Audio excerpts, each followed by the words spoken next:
The following recordings were edited together in order to present a more full picture of how Heavy Metal 101 came to an end forever.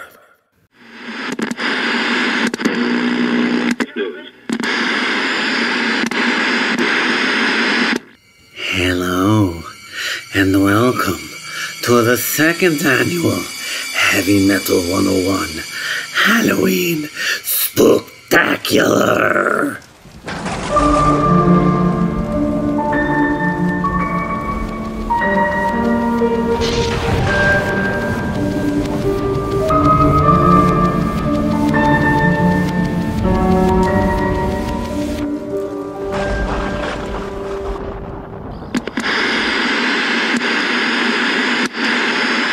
So, welcome to the very first Heavy Metal 101 episode recorded on location. I'm in a graveyard. It's a dark and stormy night. I think it's the end of the world.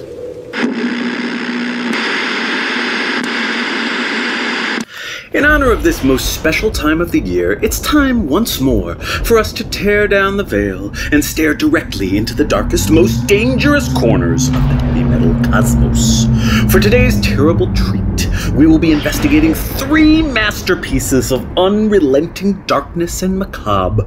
Albums so bleak, so evil, so heavy, that the chances of emerging from this episode with any semblance of your very soul still intact is vanishingly small, just as it should be.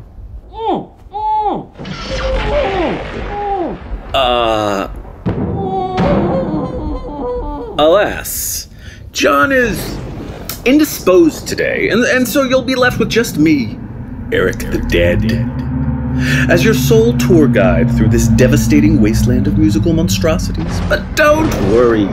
Just be sure to keep your hands and feet in the car at all times. Mask up, and always remember, it's only music.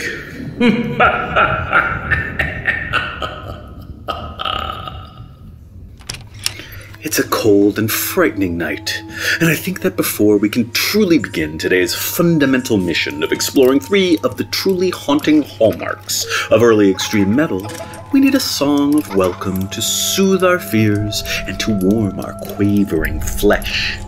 None of the horrors to come would even be possible were it not for the great fetid father figures of extreme metal, the fearsome and ferocious Venom. And so, it is only appropriate that they kick us off and welcome us to hell. And so we prepare for our descent into darkest madness with a bit of help from the title track from Venom's majestic satanic debut album, 1981's Welcome to Hell. So mote it be! If you're listening to this recording on a platform other than Spotify, you must now pause the podcast, and you will find a link for the song in the notes. Ah, yes. I know I feel better. Well, maybe not better, but perhaps just a tiny bit more prepared for what is to come. Now, we can truly begin our explorations into the deepest, darkest regions of musical hell, as we commence our revolting reflections upon 3 of the founding oral documents of extreme metal. The first shadows to cross our musical paths are 3 suspiciously demonic-looking figures, going by the names Satanic Slaughter, a.k.a. Thomas Gabriel Fisher, a.k.a. Tom G. Warrior, Slade Necros, a.k.a. Martin Eric Ain, and Denial Fiend, a.k.a. Bruce Day, a.k.a. Jorg Nubart. These fine, if somewhat terrifying, Swiss gentlemen are members of the mighty, fearsome, early proto-black metal band Hellhammer. Hellhammer originally formed in Nuremberg, Switzerland in 1982, were active for just all too brief years before dissolving and reforming, more powerful than ever, as one of the greatest and most respected extreme metal bands of all time, Celtic Frost. All of the bands that we discuss today have a similar lineage, inspired by the darkness and doom of Black Sabbath, the velocity and punk intensity of Motorhead, and most particularly by the marriage of those elements and delightfully satanic themes of Venom, the true fathers of all extreme metal. Hellhammer was additionally inspired by the chaotic energy of extreme punk bands, including particularly Discharge and GBH.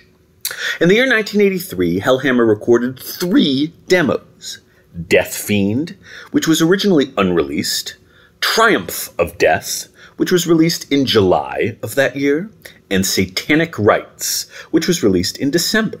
I have a freakish fun fact. Anyone want to hear a freakish fun fact? Lovely. Included along with the Triumph of Death demo was an annotation from the band stating, quote, "Venom are killing music. Hellhammer are killing Venom." You gotta love the audacity.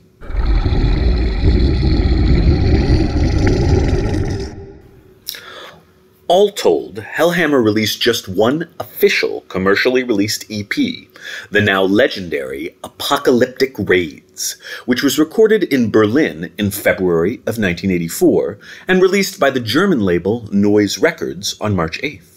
Just 19 minutes long, this album was well ahead of its time, baffling critics and inspiring, among others, legions of future corpse-painted Scandinavians who would begin burning down churches and gleefully murdering each other and making a black metal uniquely their own just a few short years later.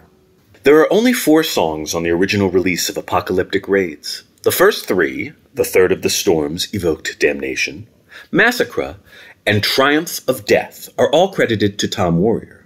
The final track, Horus/Aggressor, is credited to both Warrior and American-born bassist Martin Eric Ain. Rest in peace. It was the two of them who would go on to raise Celtic Frost from the ashes of Hellhammer shortly thereafter. Tracks 1, 2, and 4 are vicious, evil, punk-influenced songs that bear at least some familial resemblance to what thrash bands like Metallica and Slayer were up to in America at around that same time. Though Hellhammer do have a considerably rawer, more low-fidelity sound than those bands, and that's something that later black metal bands would particularly latch onto. However, to my mind, it is the deliriously unhinged 9.5-minute epic Triumph of Death that truly established Hellhammer as revelatory masters of the musical macabre. It isn't a song so much as an immersive theatrical experience, an all-access tour of hell. Before we listen, I offer a ritualistic recitation of the lyrics to set the mood. If you have black candles, I suggest lighting them now. When you have been down in your grave, alive, your mind decays and you're the coffin's slave. And when at midnight an uncanny bell tolls, terrible noises, the dark graveyard calls.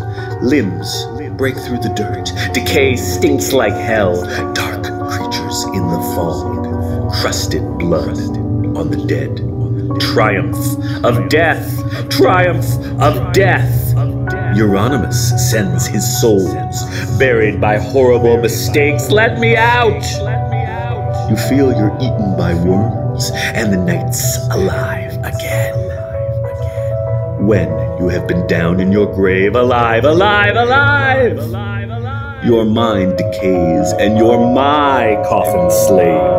And when at midnight an uncanny bell tolls, terrible noises, the dark graveyard calls, you.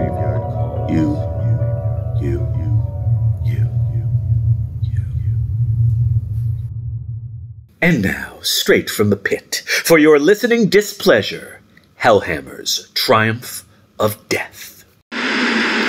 In order to hear this wonderful song, you must pause the podcast and hit the link in the show notes. Okay?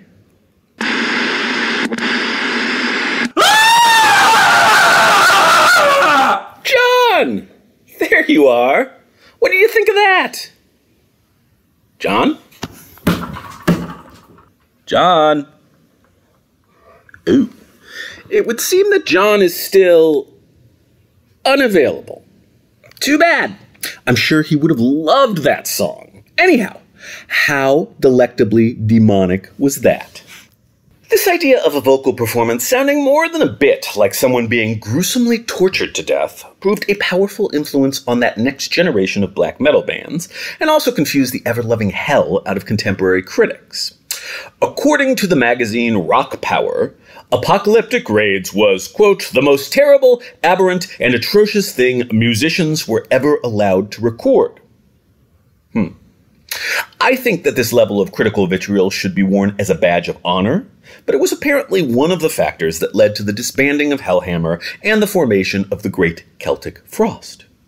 And even then, in 1985, a magazine as significant to heavy metal as Kerrang! Said, quote, the truly execrable Hellhammer may now have turned into Celtic Frost, but still suck on the big one.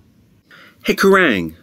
Why don't you stick your cynical snark where the sun don't shine, Black metal masters Mayhem, whose founding member, Euronymous, took his name from the very song that we have been discussing, and whose drummer, Hellhammer, took his own nom de plume even more directly from this band, were wildly influenced by Hellhammer's work. As was the formative grindcore band Napalm Death and the thrash/death metal masters from Brazil, Sepultura. Although they weren't around terribly long, the impact of Hellhammer on the history of evil, heavy music could not possibly be overstated. All hail Tom G. Warrior and his fiendishly fantastic ensemble of beastmen. Music has never quite been the same since Hellhammer walked the earth.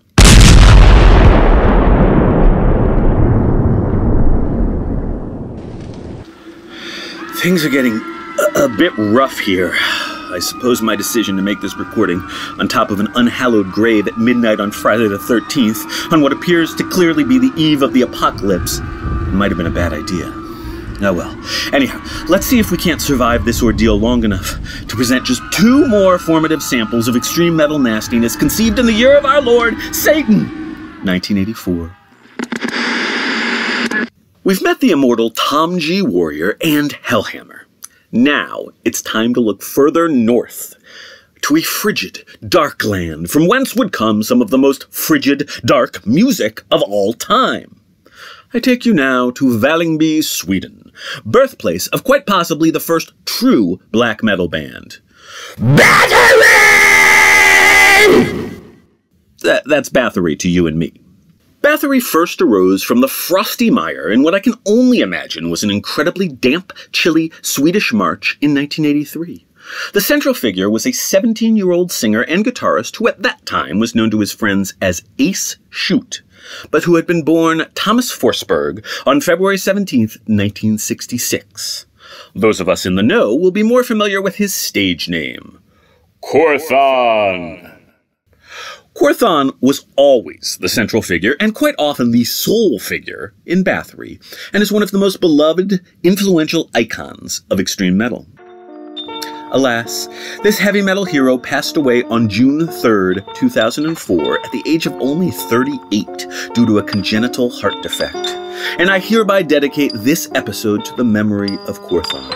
May his memory be a blessing. Although Quorthon would eventually come to do basically all of Bathory's songwriting and music making, the band was originally co-formed with bassist Fredrik Melander, who went by the not terribly spooky moniker Hanoi, and the drummer Jonas Ackerlund, who was rather goofily known as Vans McBurger. Perhaps unsurprisingly, neither of these gentlemen were still around by the time Bathory recorded their debut album, which was recorded with a trio of Quorthon on guitar and vocals, Stefan Larsson on drums, and Rikard Bergman bass. More so, perhaps, than any other single band, Bathory established a clear template for the sound and image of black metal to come. In their early work, Bathory established the conventions of raw, lo-fi recordings and harsh, shrieked vocals that would come to be closely associated with Scandinavian black metal, as well as a penchant for darkly satanic imagery and lyrics. The band was named after Elizabeth Bathory, a Hungarian noblewoman who is believed to have tortured and killed hundreds of women in the final years of the 16th century and early years of the 17th. It has long been rumored that she bathed in the blood of her victims in order to stay young. Though this is likely not true. Still, fun story, no? Bathory's first recordings were included on a 1984 compilation entitled Scandinavian Metal Attack, which was released by a label owned by Quorthon's father. The Bathory tracks generated particular enthusiasm, and Quorthon set out to record a full-length album. John, I have a couple of fun facts. John? Oh, right. John isn't here. Right. Well, fun facts nonetheless. Number 1. Apparently, the lineup that recorded Bathory's eponymous debut rehearsed just one time prior to the recording. So that, boys and girls, is how you get a seriously raw sound on your debut album. Rehearse just once. Pro tip. You're welcome. Number 2. As if that wasn't enough to generate the grimy, raw sound for which early Bathory is known, Heaven Shore Studio in Stockholm, where they recorded, was apparently a converted garage. Nothing says pristine acoustics like a converted garage, no? I'm sure if John were here, he'd agree with me, and also tell me how very much he enjoyed this episode's preparatory extreme metal playlist. John loves extreme metal. The more extreme, the better. In fact, there are few things on this earth that John loves more than raw, lo-fi, extreme, heavy metal recordings.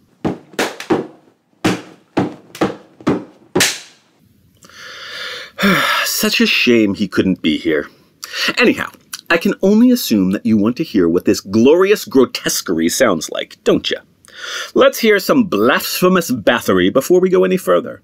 Remember, if you're listening to the Spotify-only release, you'll hear the embedded music within the episode. But if you're listening elsewhere, you'll need to pause and click on the appropriate link in the show notes. Either way, I assure you that nothing will ever be quite the same after your exposure to the profane glory that is Bathory.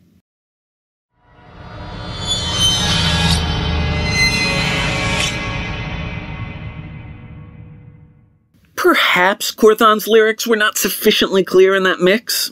Let's remedy that with a darkly artistic, terrifying rendering of the lyrics to Bathory's Sacrifice. I summon up the living dead and demons in the skies. I drank from chalice warm and red and watched the Virgin die. Present at ungodly births in holy paradise, I spread eternal dark on earth and raped Mother of Christ. Oh, Mother of Christ. Come on, baby, raise your knife. Welcome, darling, to my sacrifice. Oh, sacrifice. Tie the angel to the altar. Sacrifice to Lord of Hell. Let the warm blood torrent, baby, while the moonlight sets the night on spell. I saw the lightning strike in the skies and heard your roar of pain. Oh, lift the knife and strike once more. Your blood is mixed with the rain. Come on, baby, raise your knife. Welcome, darling, to my sacrifice. Oh, sacrifice. I summon up the living dead and demons in the skies. I drank from chalice warm and red and watched the Virgin die. Present at ungodly births in holy paradise, I spread eternal dark on earth and raped Mother of Christ. Oh, Mother of Christ. Come on, baby, raise your knife. Welcome, darling, to my sacrifice. Oh, sacrifice. Oh, Mother of Christ. Come on, baby. Happy fucking Halloween indeed. Now, I'll note that we at Heavy Metal 101 do not actually endorse human sacrifice, but holy crap, do we ever love lyrics about it. This is so good. Hopefully, you can hear what I mean by the lo-fi production, shrilly rasped vocals, and dark themes on this record that would come to embody black metal as we know it just a few short years hence. Meanwhile, this was 1984. This was a band that was well ahead of their time. Bathory's entire debut album weighs in at just 26 minutes and 52 seconds.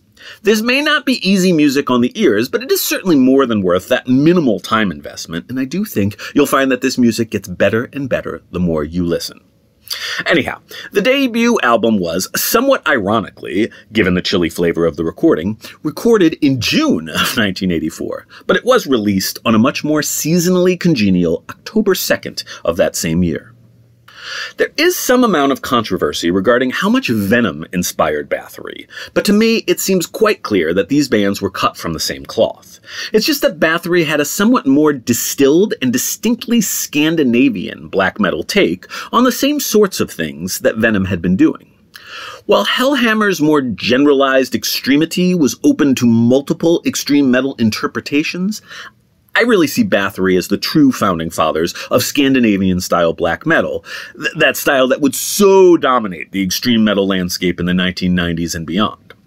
While their music would eventually evolve into a variety of fascinating and wonderful directions, including the eventual founding of the Viking metal subgenre. And yes, Quorthon was a central figure in the founding of two important heavy metal subgenres. On their earliest albums, Bathory were clearly establishing the template for what would become arguably the most important extreme metal subgenre of the following decade. It's getting late. Once the sun rises and the rooster crows, I'm afraid we're going to all burn up in a fiery blaze and the world's going to come to an end. We've got so little time, but maybe there's just enough for one last extreme metal band. This is a band who, in 1984, they were at the very beginning of one of the most important careers in the history of heavy metal. So who could it be?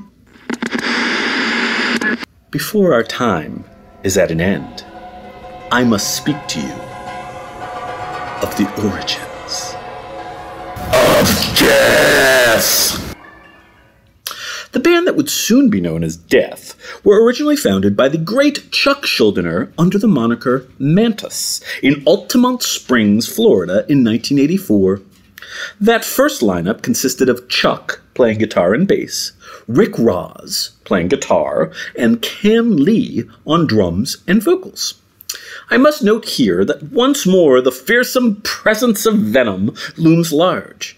Mantis was the nickname of Venom's original guitarist, Jeffrey Mantis Dunn.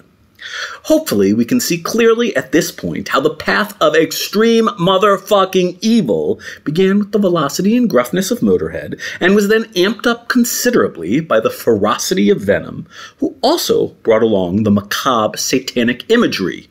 Yay! From this terrifically toxic foundation came extreme metal generally, as found in Hellhammer and later Celtic Frost, black metal, as found in Bathory, and death metal, as found in Mantis/Death. It's too bad we're all going to die a slow and horrifying death at the end of this, because I think it's some valuable knowledge we've acquired. Shut up, John! Anywho.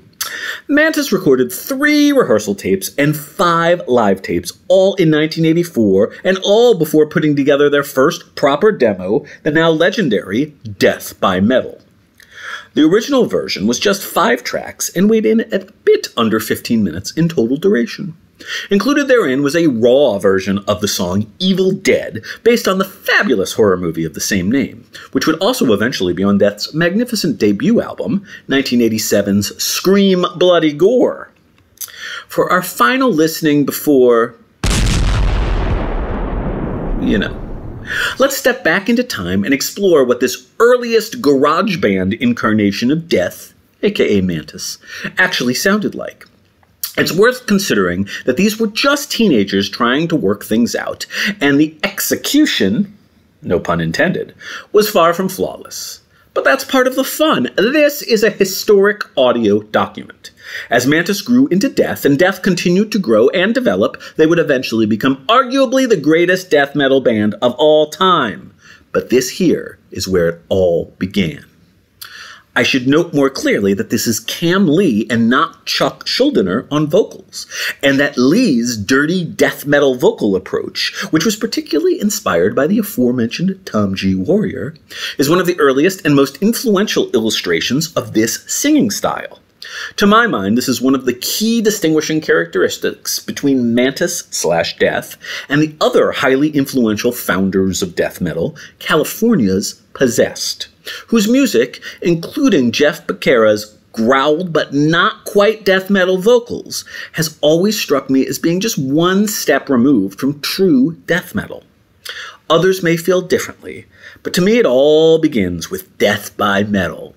So close your eyes and imagine yourself transported back to a dark and stormy night sometime in 1984, where you are able to witness the intersection of extreme heavy metal and horror movies that is the Mantis track, Evil Dead.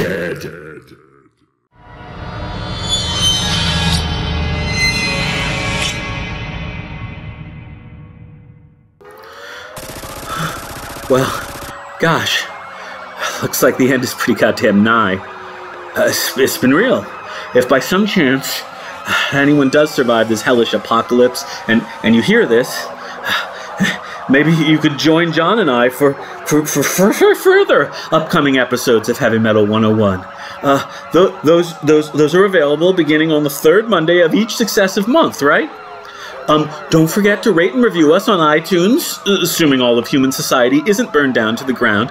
And do feel free to reach out to us, or at least our decaying corpses, on social media or at heavymetal101podcast@gmail.com. John, any last words of wisdom before we die a truly terrible, agonizing death at the hands of unimaginable monstrosities?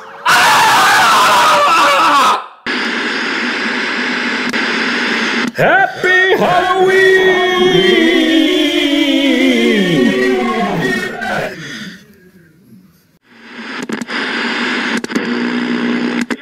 Neither Eric nor John's bodies were ever found. There are those who say that even now they wander the earth, confused, bloodied, and arguing endlessly about heavy metal.